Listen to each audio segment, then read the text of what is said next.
Bonjour, nous sommes à la clôture de l'université d'été de la CSMF à la presqu'île de Gien. Il fait très beau, il fait chaud et nous avons le privilège d'avoir Jean-Paul Ortiz, président de la Confédération, qui est là et qui nous accueille aussi et pour lequel nous allons solliciter quelques réflexions stratégiques dans le contexte un peu particulier de l'automne 2016. Président, le thème de cette université d'été, c'était le médecin expert, l'expertise médicale au service de l'avenir de la profession. Pourquoi ce thème et quelles conclusions vous en avez tirées ? Parce que la Confédération a toujours été tournée vers l'avenir. Et nous voyons bien émerger aujourd'hui, envahir notre monde, mais aussi notre métier, d'une technologie qui évolue à grande vitesse, des open data, des objets connectés, bref, d'une révolution qui est en marche. Un patient qui va être connecté, qui est beaucoup mieux informé, un médecin qui est entouré de plus en plus de cette évolution technologique, qui va envahir y compris sa modalité de diagnostic et de choix thérapeutique.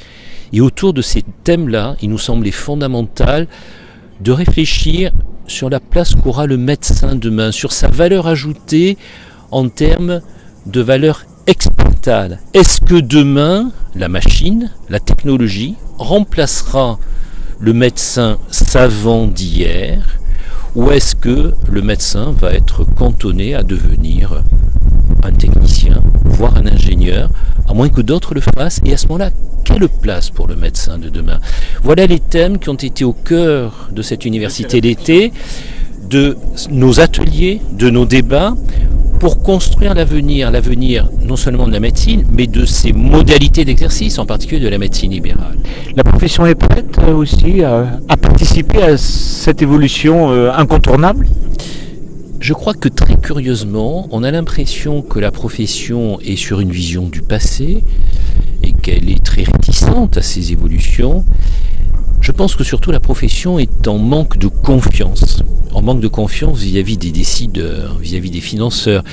Mais sur les évolutions technologiques, et j'ai été frappé, j'ai fait le tour de tous les ateliers, j'ai beaucoup discuté avec mes confrères, sur les évolutions technologiques, la profession et les cadres de la CSMF qui étaient réunis à Gien ont fait preuve d'une grande modernité dans leur réflexion, et j'ai trouvé ça extrêmement intéressant pour construire l'avenir et finalement très réconfortant vis-à-vis des jeunes générations.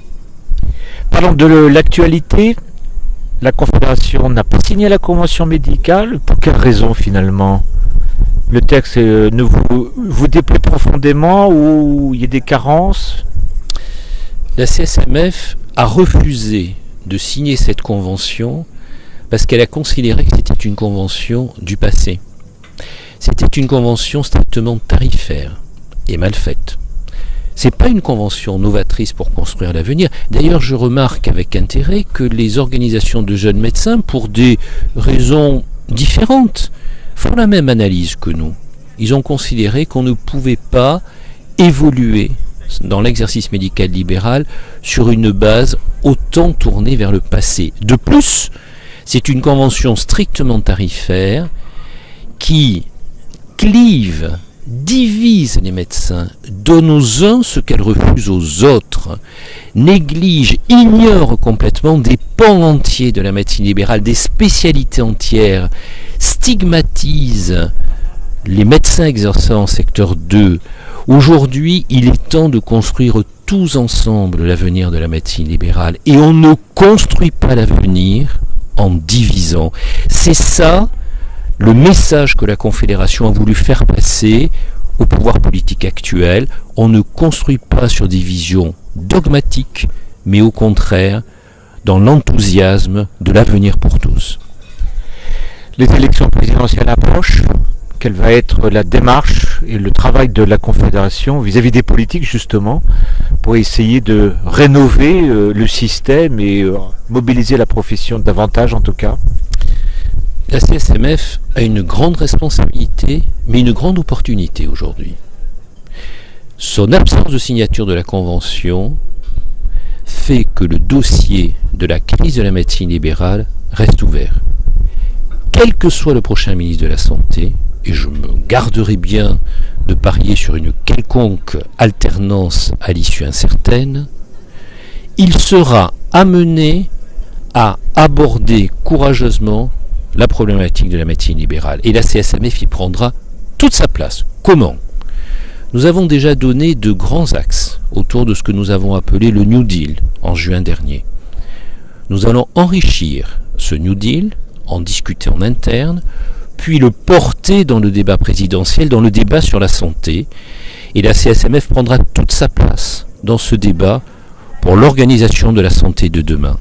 Et nous allons interpeller les politiques, tous les candidats à l'élection présidentielle, et nous diffuserons toutes ces réponses à l'intérieur du corps médical, donc à l'intérieur et au plus près des Français qui, je vous le rappelle, représentent un contact constant avec le corps médical au quotidien.